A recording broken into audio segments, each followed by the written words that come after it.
అందరికీ నమస్కారం. Welcome to my channel Kishore's view. నేను మీ కిషోర్ బాబు అడ్వకేట్. ఆంధ్రప్రదేశ్లో మనము గత 15 సంవత్సరాలుగా ఎవరికి ఓట్లు వేస్తూ ఉన్నాం? మన చేత ఓట్లు వేయించుకున్న వాళ్ళు మరి క్రైస్తవుల విషయమై లేక షెడ్యూల్ కాస్ట్ వాళ్ళ విషయమై ఎవరైనా పట్టించుకుంటా ఉన్నారా? అవసరం వచ్చినప్పుడు ఎవరైనా మాట్లాడుతున్నారా? ఏ రాజకీయ నాయకుడైనా మాట్లాడుతున్నారా? ఏ ముఖ్యమంత్రి అయినా మాట్లాడుతున్నారా? ఇవన్నీ మనము ఈ వీడియోలో చర్చించబోతూ ఉన్నాం. చిన్న వీడియోనే, దీన్ని స్కిప్ చేయొద్దు, లాస్ట్ వరకు చూడండి.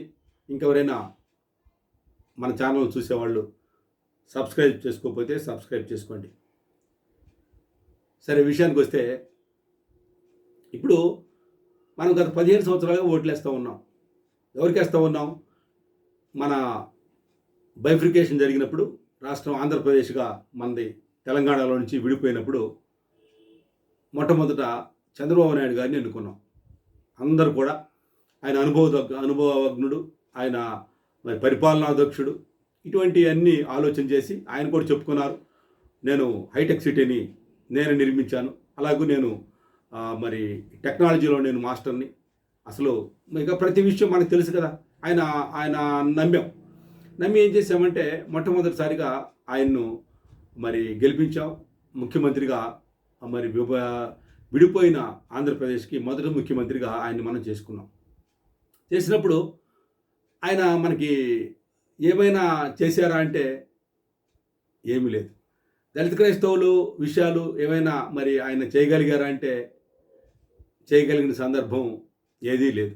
ఒక్కటి చేశారేంటి, అందరి కోసం అనగా మరి దళితులైనటువంటి వారు క్రైస్తవులుగా మారితే మతం మారినంత మాత్రం చేత వారి కులం ఎక్కడికి పోతుంది, వారి యొక్క స్థితిగతులు ఏమీ మారలేదు అని అసెంబ్లీలో చంద్రబాబు నాయుడు గారు మరి గొప్ప ప్రసంగం చేసి ప్రతిపక్షాలను కూడా ఒప్పించి అందరు కలిపి ఏకగ్రీవంగా ఒకే ఒక తీర్మానం చేసి, ఏంటి తీర్మానం అంటే షెడ్యూల్ కాస్ట్లోకి క్రైస్తవులు ఉండాలి, వాళ్ళు వేరు కాదు, వీళ్ళు వేరు కాదు, వాళ్ళు వీళ్ళు అందరూ ఒకటే, కాబట్టి దళిత క్రైస్తవులు ఎస్సీ హోదా కల్పించాలని ఒక తీర్మానం చేసి ఆ తీర్మానాన్ని కేంద్రానికి పంపించారు. చాలా బాగుంది. ఏం చేశారు దాని మీద? ఏమి చేయలే. ఆ తర్వాత జగన్మోహన్ రెడ్డి గారి గవర్నమెంటు వచ్చింది. జగన్మోహన్ రెడ్డి గారి గవర్నమెంట్ కూడా ఏం చేశారు?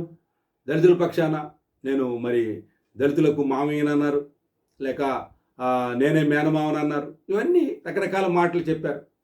దళితుల పక్షపాతిని అన్నారు. అంత బాగానే ఉంది. ఆయన కూడా సేమ్ దళిత హోదా, ఎస్సీ హోదా కల్పించాలి దళిత క్రైస్తవులకని ఆయన కూడా అసెంబ్లీలో తీర్మానం చేశారు. ఆ తీర్మానాన్ని ఆయన పంపించారు. వీళ్ళిద్దరూ కూడా చేశారు. అంతకుముందు జగన్మోహన్ రెడ్డి గారు నాన్నగారు ఉమ్మడి ఆంధ్రప్రదేశ్లో ఆయన కూడా అలాగే తీర్మానం చేశారు. ఇప్పుడు ఇక్కడ సమస్య ఏంటంటే ఈ ప్రపోజల్ చేస్తున్నారు, పంపిస్తున్నారు కేంద్రానికి. కేంద్రంలో అది చెత్తబుట్టలో ఉండిపోతూ ఉంది. దాన్ని పట్టించుకునే వాళ్ళు ఎవరు లేరు. అది వీళ్ళకి కూడా తెలుసు. ఆ విషయం తెలుసు ఏం మాట్లాడరు. ఇప్పుడు మనం ఇది ఆలోచన చేసినప్పుడు ఎవరికి ఓటేస్తున్నాం? మనం ఓటేస్తుంది ఎవరికి? చంద్రబాబు నాయుడు గారికి వేస్తే, లేక అంతకుముందు జగన్మోహన్ రెడ్డి గారికి వేస్తే, అంతకుముందు చంద్రబాబు నాయుడు గారికి వేస్తే, ఎవరికి వేసినా కానీ బీజేపీకి అనుకూలంగా మారుతూ ఉంది తప్ప బీజేపీకి వ్యతిరేకంగా ఏం లేదు. లాస్ట్ టైము జగన్మోహన్ రెడ్డి గారికి ఓటేస్తే పార్లమెంట్ మెంబర్స్ అందరూ, జగన్మోహన్ రెడ్డి గారికి సంబంధించిన పార్లమెంట్ సభ్యులు అందరూ అక్కడ ఉండి నరేంద్ర మోడీ గారు ఏ బిల్లు అయితే పెడతారో ఆ బిల్లుకి అందరు కూడా అనుకూలంగా వారు ఓటు వేశారు. అంటే ఏమన్నమాట? బీజేపీ తోటి కలిసే ఉన్నారు. ఎవరు? జగన్మోహన్ రెడ్డి గారి గవర్నమెంట్. ఈ రోజుకి కూడా అదే ఉంది. ఇప్పటికీ పార్లమెంట్లో ఏవైతే బిల్స్ పెడతారో ఆ బిల్స్ అన్నిటికీ సపోర్ట్ చేస్తుంది ఎవరంటే జగన్మోహన్ రెడ్డి గారు. అది అయిపోయింది. నెక్స్ట్ ఏం జరిగింది? మరలా కూటమి ప్రభుత్వం వచ్చింది. కూటమిలో ఎవరున్నారు? బీజేపీ వాళ్ళు ఉన్నారు. సరే, మనం బీజేపీ వాళ్ళకి వేయలేదు, తెలుగుదేశంకో జనసేనకో ఓటు వేసాం అనుకుందాం కాసేపు. మరి ఈ ఓట్లన్నీ ఎక్కడికి పోయినాయి? మరలా బీజేపీకే పోయినాయి. ఇంకొక ట్విస్ట్ ఏంటంటే అసలు ఎలక్షన్లో ఈవీఎంల మేనేజ్మెంట్ జరిగిందన్నారు. ఆ ఈవీఎంల మేనేజ్మెంట్ జరిగినప్పుడు ఓట్లు ఎవరికి పోయినాయి? అవి కూడా బీజేపీకి అనుకూలంగా మలుచుకున్న సందర్భం. కాబట్టి ఇప్పుడు మనం ఆలోచించాల్సింది ఏంటి? దళితులు కానీ క్రైస్తవులు కానీ ఎవరికి ఓటేస్తూ ఉన్నారు? బీజేపీకి ఓటేస్తూ ఉన్నారు. ఇప్పటి వరకు చాలా క్లియర్గా మనకు అర్థం కావాలి ఈ విషయం. బీజేపీకి ఓటేస్తున్నారు కాబట్టి ఏం జరుగుతూ ఉంది? మనకు రావాల్సిన, దళితులకు రావాల్సిన ఆ ఫలాలు ఏవైతే ఉన్నాయో అవి రావటం లేదని మనకు క్లియర్ కట్గా అర్థమైపోతూ ఉంది. మొన్నటికి మొన్న ఆకివీడులో అంత గందరగోళం జరిగితే ఆకివీడులో దళితులను మరి నిర్బంధించి వారి మీద అటెంప్ట్ మర్డర్ కేసు పెడితే చంద్రబాబు నాయుడు గారు కానీ, పవన్ కళ్యాణ్ గారు కానీ, లేక వారి చంద్రబాబు నాయుడు గారి కుమారుడు లోకేష్ గారు కానీ, ప్రతిపక్ష నాయకుడు జగన్మోహన్ రెడ్డి గారు కానీ, వారి ఇంతకుముందు బాగా మాట్లాడేవాళ్ళు, మైకుల దగ్గరకు వచ్చి విపరీతంగా మాట్లాడేవాళ్ళు కానీ, వాళ్ళ స్పోక్స్ పర్సన్స్ కానీ ఎవరైనా మాట్లాడారా? ఈ విషయం ఇది తప్పు అని ఎవరైనా ఒక్కరంటే ఒక్కరు మాట్లాడారా? ఎవరు మాట్లాడాల? అంటే ఎవరు ప్రభుత్వాలు నడుస్తున్నాయి? ఇప్పుడు బీజేపీ ప్రభుత్వం నడుస్తుంది. బీజేపీకి అగెనిస్ట్గా చంద్రబాబు నాయుడు గారు మాట్లాడలేరు, జగన్మోహన్ రెడ్డి గారు మాట్లాడలేరు, ఎవ్వరు కూడా మాట్లాడలేరు. ఇది జరుగుతూ ఉంది. ఆకివీడులో అంత ఘోరం జరిగితే దళితుల్ని జైల్లో పెడితే అక్కడ రామాలయము టెంపుల్ ఆ ఫౌండేషన్ జరిగితే రఘురామకృష్ణరాజు డిప్యూటీ స్పీకర్గా ఉండి మరి ఈ తీర్మానాలన్నీ ఆయనకు తెలుసు. దళిత క్రైస్తవులకి ఎస్సీ హోదా కావాలని ఏకగ్రీవ తీర్మానాలు చేశారు. అదే స్పీకర్ గారు సంతకాలు పెట్టి అక్కడ పంపించారు. అది తెలుసు. కానీ అదే ప్రభుత్వానికి ఎగైనెస్ట్గా చేస్తున్నారంటే అర్థం ఏంటి? ఆ తీర్మానాలన్నీ చెత్తబుట్టలో వేసిన తీర్మానాలు. దళిత క్రైస్తవులు ఎస్సీగా గుర్తించడం అనేది లేదు. ఇది చాలా క్లియర్ కట్ విషయము అని ఎవరు చెబుతున్నారు?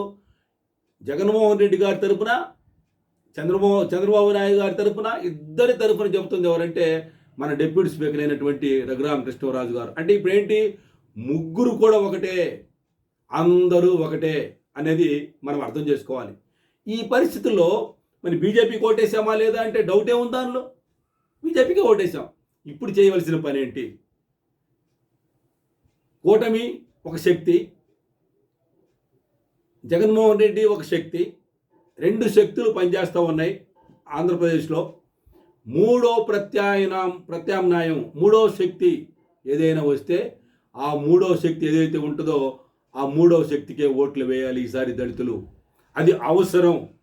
మూడో ప్రత్యామ్నాయం వెతుక్కోవాలి. అది దళితులకి, క్రైస్తవులకి అది చాలా అవసరం.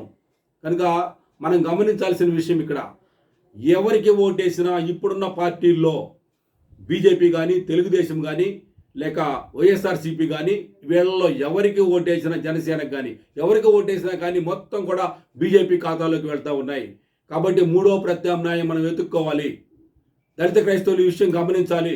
అప్పుడే ఆ యొక్క బిల్లు ఆర్టికల్ 341 ప్రకారం జరిగిన 1950 షెడ్యూల్ కాస్ట్ ఆర్డర్ ఏదైతే ఉందో ఆ ఆర్డరు క్లాజు 3 దాన్ని సవరించాలంటే, సిక్కులకు, బౌద్ధులకు ఎలాగూ సవరించారో అలాగూ సవరించాలంటే మనందరం కూడా మూడో ప్రత్యామ్నాయం ఎవరైతే ఇది చేస్తారో మనం అడిగి మరీ వారికి ఓటేయాలి. మీరు ఇది చేస్తానంటేనే మూడో ప్రత్యామ్నాయమైనా కానీ వచ్చినప్పుడు ఈ పని చేస్తాము, మేము దళిత క్రైస్తవుల్ని ఎస్సీగా గుర్తిస్తాము, మేము పార్లమెంట్లో అమెండ్మెంట్ తీసుకొస్తాము, ఇది మా బాధ్యత, ఇది మా ప్రామిస్ అని ఎవరైతే ప్రామిస్ చేస్తారో వాళ్ళకి మాత్రమే మనం ఓటు వేయాల్సిన అవసరం ఉంది.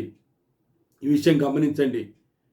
కాబట్టి ఇంకొకసారి అలాంటి ఓట్లు ఈ రెండు ప్రభుత్వాలు ఇప్పుడు ఏవైతే ఉన్నాయో వాటికి వేయొద్దు. వేసినందువల్ల హక్కులు కోల్పోతూ ఉన్నారు దళితులు అనేది గమనించి ఈసారి మేల్కోవాలని మీ అందరికీ విజ్ఞప్తి చేస్తూ ముగిస్తూ ఉన్నాను. అందరికీ నమస్కారం.